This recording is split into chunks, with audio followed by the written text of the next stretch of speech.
మూలవాసులైన దళితులు గిరిజనులు బలైన వర్గాల రిజర్వేషన్లను రద్దు చేసే హక్కు మీకెవరిచ్చిండ్రని నేను అడుగుతున్నా. అందుకే మిత్రులారా, బీజేపీ గెలిస్తే మన రిజర్వేషన్లు రద్దు అవుతాయి. అందుకే బీజేపీ ఓడిస్తే మన రిజర్వేషన్లు కొనసాగుతాయి.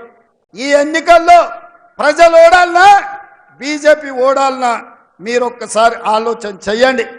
అందుకే ఈ వేదిక మీద నుంచి తెలంగాణ సమాజంలో ఉన్న 50 లక్షల నిరుద్యోగ యువకులకు, ముఖ్యంగా దళితులకు, గిరిజనులకు, బలైన వర్గాల బిడ్డలకు నేను విజ్ఞప్తి చేస్తున్నా.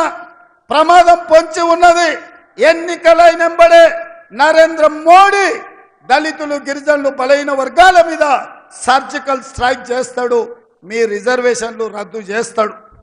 నేను ఎందుకు ఇంత గట్టిగా చెప్తున్నా అంటే, నరేంద్ర మోడీ, అమిత్ షా రిజర్వేషన్లు రద్దు చేస్తారని నేను 2-3 టీవీలలో మాట్లాడినా, 2-3 వేదికల మీద నుంచి చెప్పిన. ఎంబడే ఢిల్లీ నుంచి పోలీసులు వచ్చారు.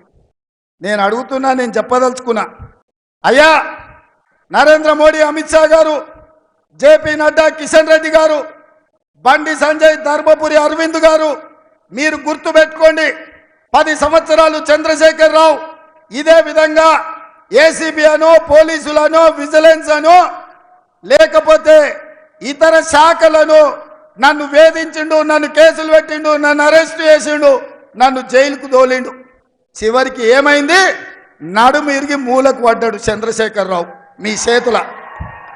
నిన్నగాక మొన్న చంద్రశేఖర్ రావులు ఈపులు చింతపండు చేసి ఇవాళ మూలకు కూసబెట్టిండ్రు తెలంగాణ ప్రజలు. ఇవాళ చంద్రశేఖర్ రావు కేటీఆర్ అంటున్నాడు, కారు ఖరాబ్ అయింది, షెడ్డుకు పోయింది, మళ్ళీ వస్తుందని. నేను చెప్పదలుచుకున్నా, మీకందరికీ తెలుసు, కారు ఖరాబ్ అయి కార్ఖానకు పోయింది, ఇక అది బాగుపడదు, మళ్ళీ రాదు. జుమ్మెరాత్ బజార్లో తూకానికి తూకం వేసి అమ్మాల్సిందే. కారు గతి లేదు. ఇవాళ కారు లేదు కాబట్టి బస్ వేసుకొని బయలుదేరాడు. నేను చూస్తాం ఏం చేస్తాడో కేసీఆర్ అని. ఏమి లేదా, మీరు బస్ యాత్ర ఒక్కసారి చూడుండ్రి. తిక్కలోడు తిరునాళ్ళకు పోతానంటే వెనకటికి ఎవడో ఎక్కడానికి దిగడానికి సరిపోయిందంట. వానికాడ చూసింది లేదు, చేసింది లేదు. ఇవాళ చంద్రశేఖరరావు బస్సు యాత్ర కూడా తిక్కలోడు తిరునాళ్ళు పోయినట్టే ఉంది తప్ప ఇంకొక మాట లేదు.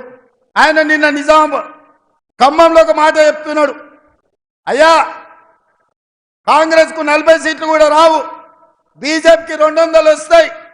200 వచ్చినప్పుడు తెలంగాణలో ఆయన 12 సీట్లు ఇస్తే సంకీర్ణ ప్రభుత్వంలో చేరి నామ నాగేశ్వరరావుని మంత్రిని చేస్తాడంట.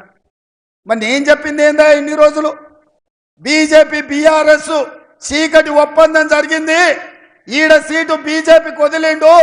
అదే విధంగా మహబూబ్ నగర్, చేవెళ్ళ, మల్కాజ్గిరి, భువనగిరి, జహీరాబాద్, కరీంనగర్ లాంటి సీట్లు బీజేపీ వాళ్లకు అంతర్గతంగా చీకటి ఒప్పందంతో గెలిపించాలి. ఇంకొన్ని సీట్లల్లా ఖమ్మము, నల్గొండ లాంటి సీట్లల్లా, మెదక్ లాంటి సీట్లల్లా బీజేపీ వాళ్ళు బీఆర్ఎస్ను గెలిపించాలి, కాంగ్రెస్ను ఓడించాలి అని కుట్ర చేస్తున్నారు. నేను ఇవాళ చంద్రశేఖరరావును అడగదలుచుకున్నా, మీడియా మిత్రులారా మీరు కూడా రాసుకోండి, ప్రధానంగా చూపించండి. కేసీఆర్ను ఇండియా కూటమిలోకి రానియం, కేసీఆర్ ఇంటి మీద కాకి మా ఇంటి మీద వాళ్తే ఒక్కటే దెబ్బకు తుపాకీ అని లేపి అవతలేస్తాం. కేసీఆర్ను కాదు, కేసీఆర్ ఇంటి మీద వాలిన కాకి మా కాంగ్రెస్ గోడ మీద వాళ్తే కూడా మా కార్యకర్త